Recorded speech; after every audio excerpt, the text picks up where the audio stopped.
Good morning, ladies and gentlemen. My name is Nemeka Ogerere. I just saw the press review on our Rise TV morning show, and very catchy front page news on the Punch newspaper. 165 farmers killed in March, mostly in Benue State. Some in Nasarawa, some in Sokoto and other places. Insecurity everywhere. Bandits demanding for billions of dollars. And we see all this. And the government of the day, at the federal level, at the state level, they do not see the reason why we need to declare emergency and do the right things in Nigeria. My heart bleeds, my heart aches. You know, I just don't understand why we see such wanton bloodletting, such wanton destruction of lives and properties, such state of anarchy in our land, and we seem not to really understand that it does not take any rocket science for us to fix this. Insecurity in Nigeria can easily be fixed. But it's very obvious that insecurity had become an industry. Kidnapping, banditry had become veritable industry for certain highly placed Nigerians that they are not in a hurry to curb it. Those at the receiving end are the poor, and those are the lowest base of the socio-economic pyramid. If those in Abuja, the ministers, the senators, the House of Rep, and those in the presidency, the governors, and their relations are the receiving end of the kind of carnage that Nigeria has experienced over the last 9 years, they will have been quick to fix it. You see clearly that anytime there is any activity in the Niger Delta that threatens our oil and gas resources, you see them running helter-skelter to solve it. Because if there is any cessation in the flow of oil and gas revenues, they will not have anything to loot. If the farmers will not go to farm, they have the loot to import food elsewhere. They have homes elsewhere, they have private jets, they can fly out if anything happens to Nigeria. But we have 197 million Nigerians that do not have anywhere to go, who can't even feed. How do we fix this insecurity? Very simple. And we will share it again. For those who have ears, let it be said, like Prophet Micaiah, that we said our own and we kept on saying it. Ahab did not want to listen to him. Ahab listened to the 400 fake prophets to show how ignorant and how deluded Ahab was. Ahab even had to lock him up. And of course he told Ahab, if what I said to you do not happen, no, I did not hear from God. Ahab never came back, even after disguising himself to escape what the devil had planned for him. We can escape the plan of the devil against Nigeria by doing the right things. And what do we do? The focus is so much on the presidency that we have forgotten that the governors wield loads of powers.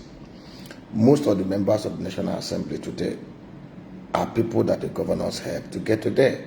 If 25 governors out of 36 governors stand their ground and decide today that they want to do away with the 1999 Constitution and embrace the 1963 Constitution and do the right things, nobody in the presidency can stop it, because the truth of the matter is that they have the two-thirds to do whatever they want to do. But they won't do it.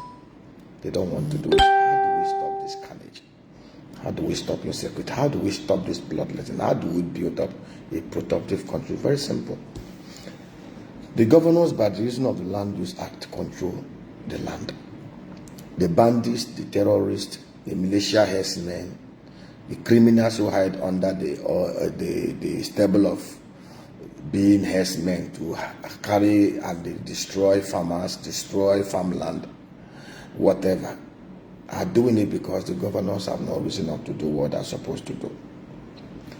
There is no governor in Nigeria who is sane and rational that should still be pussyfooting in getting a state assembly to pass the anti-open grazing law.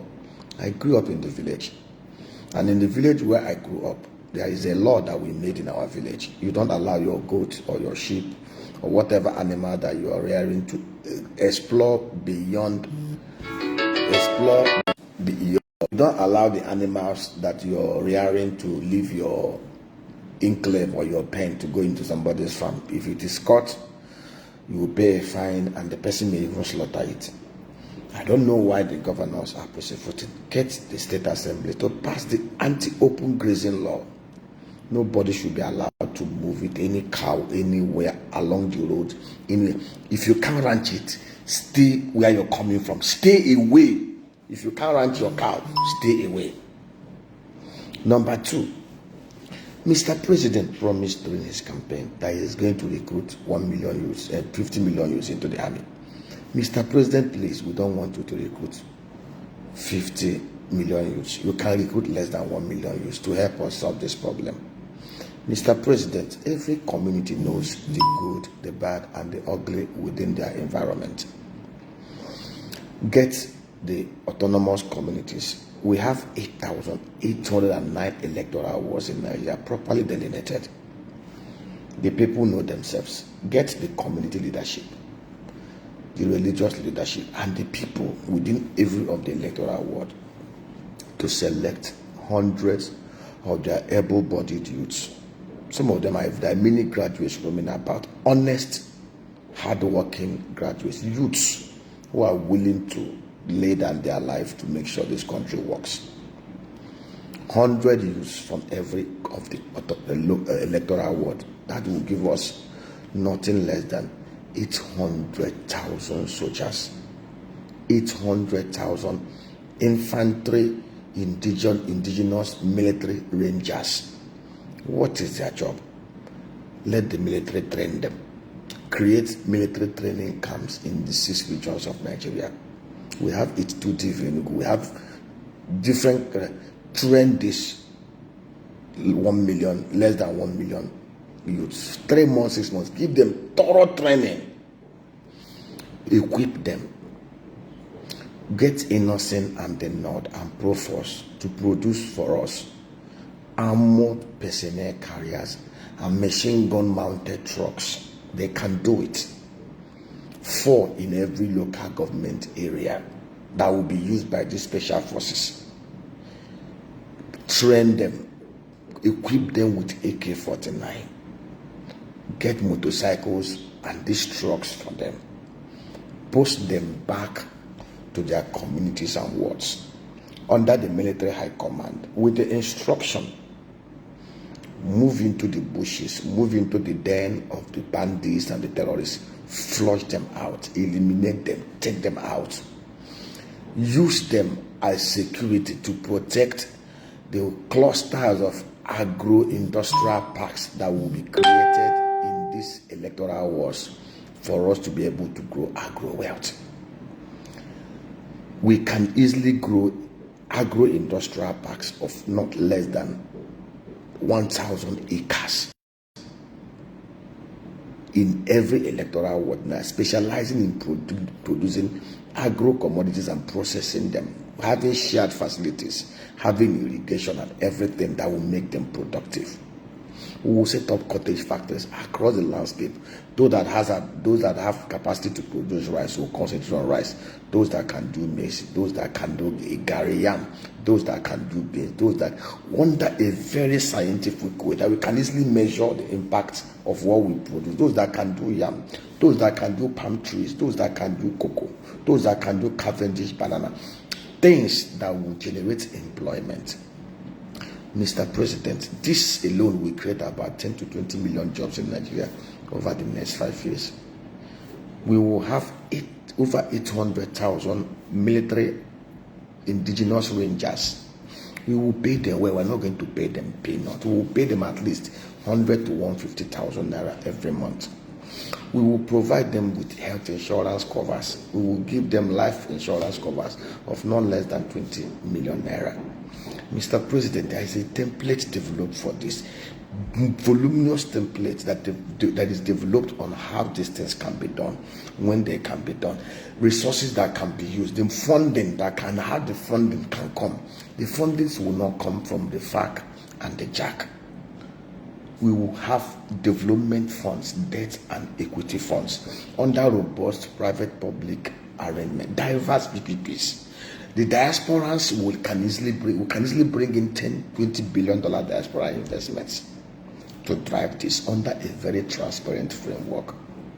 Mr. President, we will not only produce enough food to feed Nigerians, we will produce enough to export and earn nothing less than $100 billion annually. We will provide 24/7 security cover for Nigerians under this arrangement. Mr. President, imagine, close my eyes and imagine if that local government area where those kids were kidnapped, those kids have their brothers and their sisters as military agro rangers, trained and equipped with 4 armored personnel carriers and motorized machine guns, 1,000 of them. Let us even assume they have 10 wars in that local government area. With 1,000 of them stationed around that local government area in clusters, Mr. President, there's no way bandits will have driven in to carry their 280 of their sons and daughters and without resistance. There is no way anybody can move into they will have superior intelligence, because there are people we trust them to give them intelligence. They see any unusual movement, they will inform them. Mr. President, this idea of pushing somebody from Kauran and Moda to go to Rumigbo to set up security checkpoints as military men is not working, and we know it.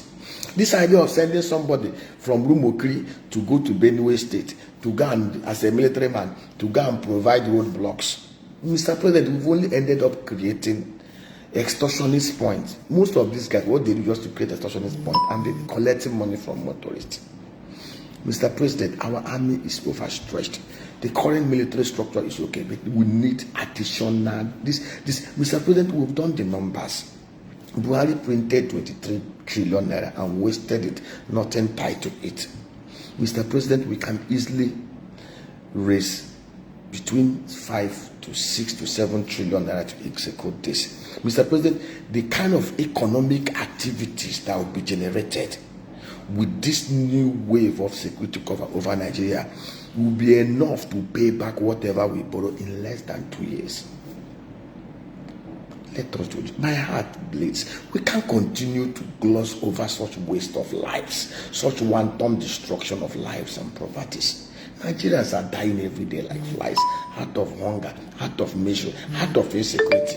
The military class are protected because they have written almost a third of the policemen are protecting them as military men. They have armored personnel carriers. They have armored vehicles. The poor do not have this privilege. Mr. President, the same blood that flows through our veins, the same blood that flows through the veins of the poor and the downtrodden, let us do something about the security of lives and properties. When we can secure lives and properties in Nigeria, every other thing will be added onto this country to make it prosper. Please listen to our plea. We beg you in the name of God, in the name of Allah. Thank you.